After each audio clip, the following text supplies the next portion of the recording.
welcome to Your Space with your host, Hannah Arinaito. It is now another episode every Sunday at 5 p.m. on UBC TV. With me today is a fantastic panel I am excited to introduce to you, and I'm going to start with the lady seated right besides me. Hello and welcome to the show. Thank you, Hannah. Good evening, viewers. I am Patricia Achano Kiria, and I'm indeed delighted to be here this evening. Dr. Patricia, I saw you all over the news, newspapers. Congratulations on winning your award. Thank you so much. It was a very humbling experience, but thank you so much. We are so happy to know you in person.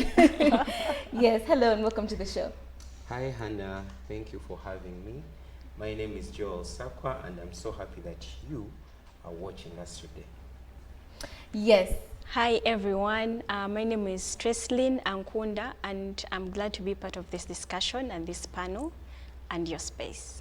Thank you so much for joining us, our guest Treslyn. Now today's topic is Champions of Integrity, Resisting Corruption to Uplift Our Society. And maybe let's start with something quite simple, understanding what integrity is. Dr. Patricia, what do you describe as integrity? Integrity is about being honest, being truthful, being reliable. Someone once said that a person with integrity is that person who can use a fork and a knife in his house when nobody is watching him, rather than typing. So a person of integrity is that person who is true to himself, who first of all carries the principles of being faithful, being accountable, being truthful, and relies on his word, believes in his word, and can own up his own mistakes as well. So that is a person of integrity, because there are many people out there who do not own up their mistakes or faults. True. But a person of integrity does own up and is true to himself all the time. Yes. What about you, Justin? How would you describe integrity?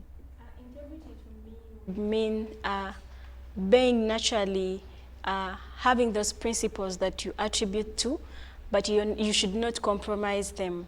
For example, maybe because of environment pressure, maybe because of society needs, and sometimes you find you're switching, then that means that somehow you're compromising what you believe in and your integrity. Just like Nelson Mandela said that if you have to prove to be an integral person, then it must start with you. You must first have that aspect and believe that you yourself, you feel there's that integrity in you. Only then can you be able to actually help society and other people attribute towards the same. Definitely. Now, there is a correlation between integrity and corruption. Now, that's what I want you, Sako, to describe for us. Where do the two intertwine? Okay, in the earlier episodes, we had understood that corruption is basically deceit of some kind, dishonesty of some kind, failure to do your duty of some kind. So integrity calls us to a place of honesty, getting into ourselves, our actions, as we progress in our different spheres and areas of life. How do we deal with those tricky and sticky situations in which we have been put? So integrity becomes performance at the highest level. Yes. It becomes reliability, that a person that has been put in a particular position of responsibility, we can rely on them. We can lean on them in the place where we've put them. So corruption comes in to vitiate the possibility that we can rely on this particular person in this position. For instance, just as I conclude, if I've been put in an office as a permanent secretary, I'm in charge of making sure that the way we run our functions, the way we run our business, the business of the organ or the place in government is running efficiently. So if I decide to misappropriate the funds into another area, of course I'm not doing my responsibility as a person that is supposed to stand in this office at the highest level of integrity. So I believe integrity will not be, corruption will not be complete, corruption will not be clearly understood if we don't bring in the aspect of ensuring that the people that are in offices, that are in responsibility, positions of responsibility, are acting reliably. Now, I don't want us to go really far away into pinpointing people in power and people in responsibilities at a higher level, but I want us to get back into us, the young people, because we are the ones who are going to be elected into those positions at the moment. And I'm excited to say that on this panel we have champions of integrity, people who have stood the test of time in the face of corruption being served on a silver platter. Now, I just want to understand, Dr. Patricia, how would you describe the qualities that make an individual integral? There are qualities that make an individual integral, and I would like to use the father. Father with F, standing for fairness and faithfulness. A person of integrity has got to be fair in decision making and has got to also be faithful. And secondly, accountability. Accountability, the person has to be accountable, not only for resources like money, but accountable for even the quality of life he is living. Accountable to his parents, accountable to his roommates, accountable to the peers, like we have to be accountable to the citizens of Uganda. Then truthfulness is the third. That person has got to be grounded in truth. Be truthful according to whatever it is they do. They should be plain and simple, like Tressilyn put it, being truthful. And it is something you don't forge, it's naturally, being naturally truthful, like something you are born with. And then the person is supposed to be ethical. Ethical in his conduct, in the way he deals with his businesses around, in the way he relates with peers, and so on. Then the person is also supposed to be honest. Honest. And then the person is supposed to be, should respect other people. Because, you know, when you respect other people, then you're bound to protect that which is meant for them, and you cannot just squander. So when the person of integrity has those qualities, then he will be able to protect even public resources, which does not necessarily belong to him, but to the public. The person will be mindful of whatever it is he is entrusted with, and will be able to take good care of that. And the person, first of all, will be trusted by others. Definitely. Because when you're trusted by others, then they can give you a lot to keep for them, a lot of responsibilities. Like you said, young people are coming up to take on places of responsibility, but young people have got to have those principles and values, like of integrity and all that goes with it. Yes. I was just ticking off mentally on the boxes of, do I have the F? Yes. Do I have the A? Yes. I don't know if you who's watching was actually taking off the boxes, but for me, Doctor, at least 3 of those I know I have. So I just want to know from you, Tressilyn, what does it take to have integrity? Honestly. Just like I previously said, this is something that should be natural to you. It is something you don't need to have doubt about. And most of the times they say that the real you is who you are behind the camera. Who you are in front of the camera. Sometimes you want, maybe I'll position myself on how I want Hannah to see me, maybe on how I want Doctor to see me, but behind the camera, that is the me. When I go to my room, where there is no one seeing me, what I'm portraying to say maybe this is the real me, that is what positions you to be an integral person. And so, just like she said, one is that when you're looking at integrity, you're not looking at only in the form of morals. You should look at it in a broader perspective, that you're saying, if it is, for example, in the economic field, because this cuts across, your morals somehow are the morals that you're going to use in communicating with society. Yes. And so if people cannot relate with you, then it becomes problematic. You should ensure that those morals that you stand for actually contribute towards society well-being. So one, I would say that it is something we need to have naturally, but then also we don't need to compromise and, because of the pressure here and there, zero it down to I need this, so I should do this. I know a friend who one time told me that actually, he was a lawyer and he was working in a law firm. And so he reaches out, he had a boss, and the boss tells him, in case anyone calls, do not pick that call. Okay. If you pick them up, pick them and tell them I'm not around. And so the guy goes ahead and calls and picks up the phone.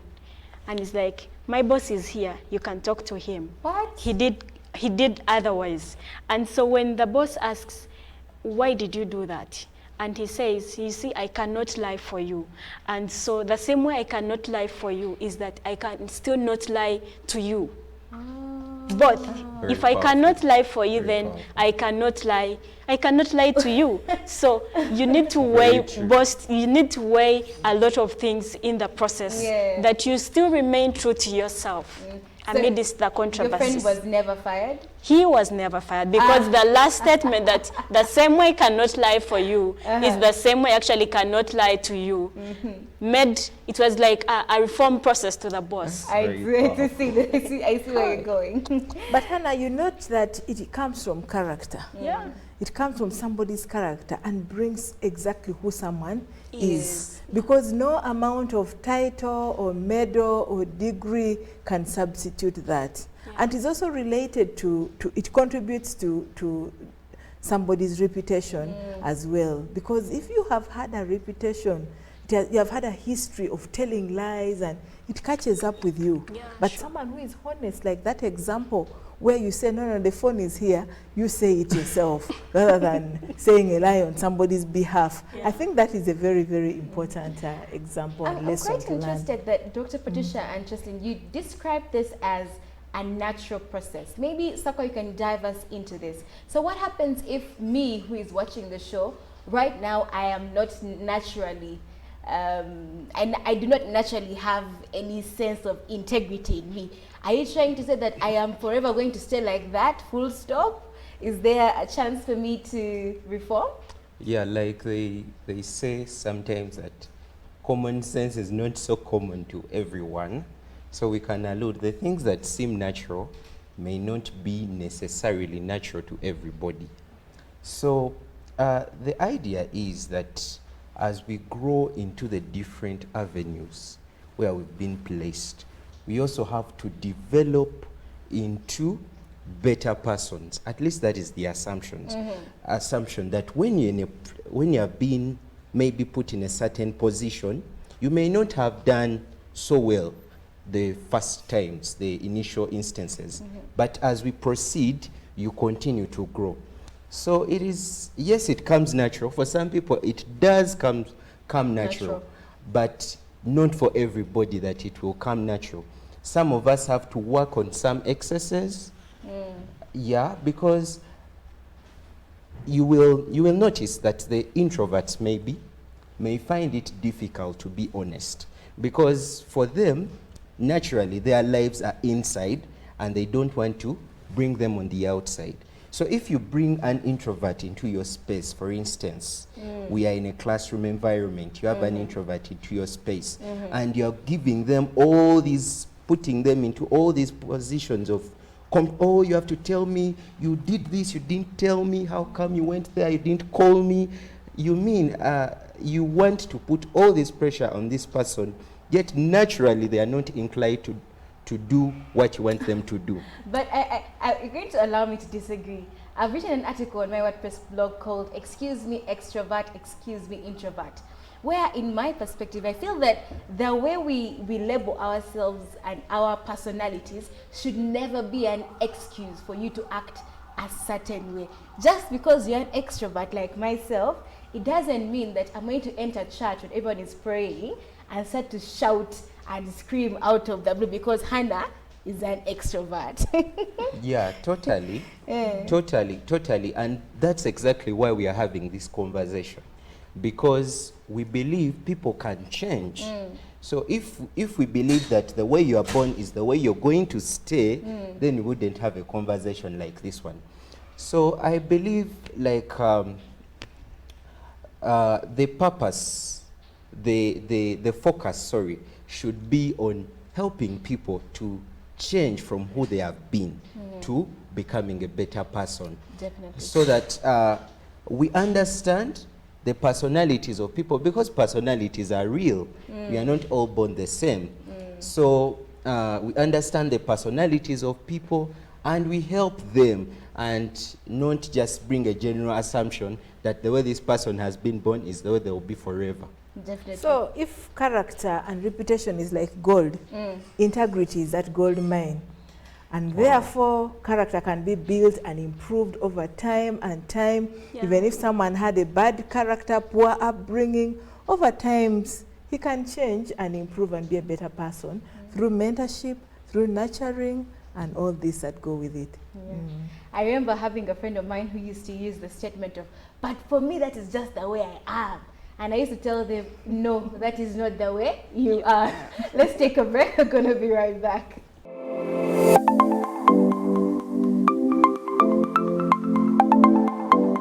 Hello and welcome back from that mini break. You are still here on Your Space with your host Hannah Arinate, and we are still discussing champions of integrity resisting corruption to uplift society. And now I want us to get into the nitty gritty, what we normally call tea. I want the panel to give me some tea about your experiences. Has there, Cheslin, ever been a time you've been faced with something that is terrible and everything is very enticing, you know, to accept that particular thing, but you decided to keep your integrity? Have you had that experience before? Yes, of course I have had, but just like I said that integrity actually exists because there is the other side. That the other side informs you that this is the wrong and this is the right. So if the right is you being an integral person, then that is what you should uphold. So most of the times, yes, I've faced such challenges. For example? I was running an election, and I must say it's quite hard. Sometimes people want to buy you off the rest. Sometimes people they're promising you that if you leave this, we shall give you another position. Sometimes even maybe you're in an election, you're running a campaign for someone, and then there are those pulls and pushes that keep pulling you toward, they want to tear you apart. And so, but like what Doctor said, this is nurturing. This is not something that comes out of the blue. Right from family setting, we have been taught these values. We have been taught these morals. In schools, education, we have been taught these values in reading books, reading novels. You read a novel, and at the end of it all, you're like, no, this should be the right character for me to pick, and this should not be how I would like my story to end. And so, to me, that sustainability and continuity of I should not fall short because today is saying this, but also what will tomorrow say about it? What will tomorrow say about it? And so once you look far, then you're able to not see things in a shorter version, but actually to see them in a bigger version. In a bigger version that tomorrow, Hannah, we can meet and you remember maybe if there was a time you are corrupted, you'll be like, that girl, I know her, we should not work with her. Yeah. So in that way, you miss out opportunities because someone actually bribed you with a 50K and they know that now this big deal that has a lot of money, they know what you're capable of. And people so never you should carry the right representation of who you want to be defined as, not what you think society should think about you. Rather, portray who you think you are. Actually, who you are. Who you are. Because at no time are you going to ever tell lies about who you are, because that is what you've portrayed. By the moment you portray otherwise, sometime you're going to find you're telling lies. You forget that you actually said this and you're saying the different thing. Dr. Patricia, you sit in an office where you are faced with this each and every day. Is there one particular incident where you were presented with this juicy deal and you said, my integrity will not allow me? As leaders, every day we are faced with tricky, complicated decisions to take. But we use integrity as a compass for this decision making. You have to weigh between what is right and what is wrong. So those temptations could be there for all leaders, not only myself. but you have to stand by what your values are and what your principles are. Because there is no point in taking this 100,000 or 100 million or a billion and compromise your standards, because the future still has a lot for you to do. And you know, you think about the implications as well.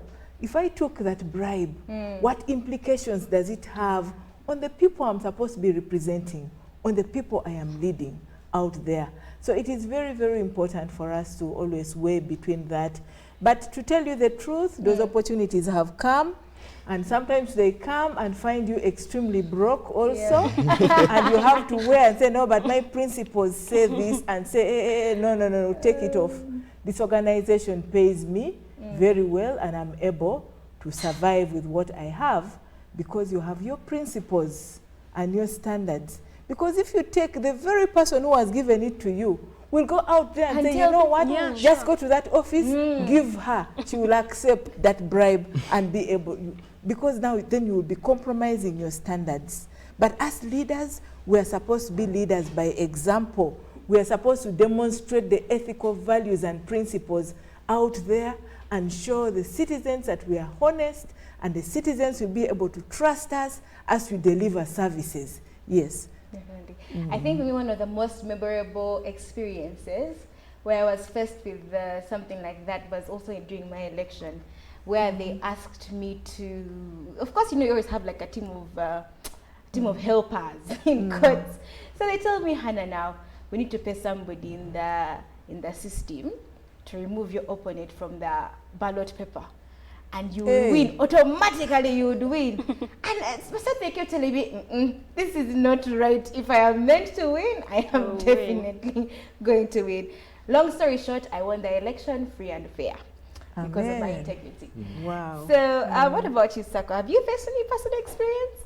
Yeah, and I believe any human being, you are always put in that position of, you have to choose between what is okay. There are those things that really seem to be okay, yet they're not really okay. And what is really lawful and what is moral.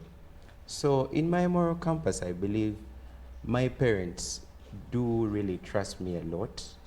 They trust me about, including even the things that you would not trust a child. For example, at some point in, I think when I was still in high school, I knew my dad's like mobile money codes and things like that. Because we would be on travel, then he says, Joel, have this phone, send this money to this number, you get. So at specific, I would know that this is daddy's mobile money, but it could be, you could be broke in that situation when you're broke. I know that his phone is there. He won't hide it. He won't put it anywhere. It will be available for you. So, and you just have to exercise yourself and say, come on. What if he sees a message and says, who is this one that sent money to themselves? So I believe, so on a daily, we always face these temptations, really. Even the person that is there in the village. I know there is somebody, you may be in Kabiramaido and you're asking yourself, how does integrity apply to me? But it surely does. There's that situation where you have to make a choice, and please make that good choice. You remember the Sunday school song? They are watching you, marking all you do. So the world is watching what legacy or character you portray out. Yes. So, Justin, I want you to share with us some available tools. I know you are a team leader at Girls in Mentorship. Is that how this Girls in Mentorship? Yeah. Yes. Are there some activities that you involve in when it comes to instilling that integrity in the future girl leaders of tomorrow? One thing I must say is that as young people, we need to really interest ourselves into the things. And the moment we have that interest, then it becomes easier. Otherwise, most of the times we keep saying, you know, do this, do that, but without that interest, because interest is a drive. It helps, it is a force that is pushing you towards something. And I must say that one thing we can do or we have done is through speech. If we don't talk about this, then maybe some people do not know about it. But the moment we speak, we share ideas, then it becomes relatable, because just like you had these stories, these are day-to-day stories that we have faced and which I believe any other person outside could have faced. So we must interest ourselves in this. One, we must read about integrity. It is not just saying the word when you're just having it at the surface, but the practice of it is what becomes challenge and a journey that becomes tough for us to walk. But just like there are many avenues that you can use to walk the journey, you can decide to use a judge, you can decide to use a taxi, you can decide to use a car, an aeroplane, anything. Make sure that you keep moving towards this journey of integrity. Dr. Patricia, are there any available resources at your office that young people can actually involve in? Well, we have lots of programs for young people, like the disseminating the values. We can involve the young people in different schools, in institutions, in the program of disseminating values, and actually avail them copies of the values, because the young people, like you said earlier on, are the future leaders of this country. Then they get to know what their responsibility is, especially in living lives of example, in being ambassadors of integrity, in the different institutions they're in, on how they can be able to promote the values right from their families, among their peers at schools, and elsewhere in the different spaces they find themselves in. Because young people actually play a significant role, especially in building this integrity. Because the cases I do these days, a lot has got to do with degeneration of moral values and principles. And therefore, when we inculcate these values in the young people, we will go a long way in making a difference in this country. So I encourage the young people to live their values and be role models out there, because they are the future leaders. Our future of this country is in their hands. Yes. Any last words, Sakwa? Yeah. For us, the young people, it's our opportunity to shine. You know, there is no greater feeling than knowing that you've made the right decision. And this is our opportunity to make the right decisions. When you're put in that tricky situation, remember that at least Sakwa has shared this experience. and Definitely. Yes, and you're not alone. Yes, everyone around the world is experiencing the same. Yes, Chesley? My last words could be that as young people, we face a lot of pressure, but calmness is key. Be calm, take your time, don't rush into making decisions, because you'll make the wrong decisions in the rush. Thank you so much for everybody who tuned in today. Feel free to send in your stories and your experiences on our Twitter handle at YourSpaceUganda. I've been your host, Hannah. See you next Sunday.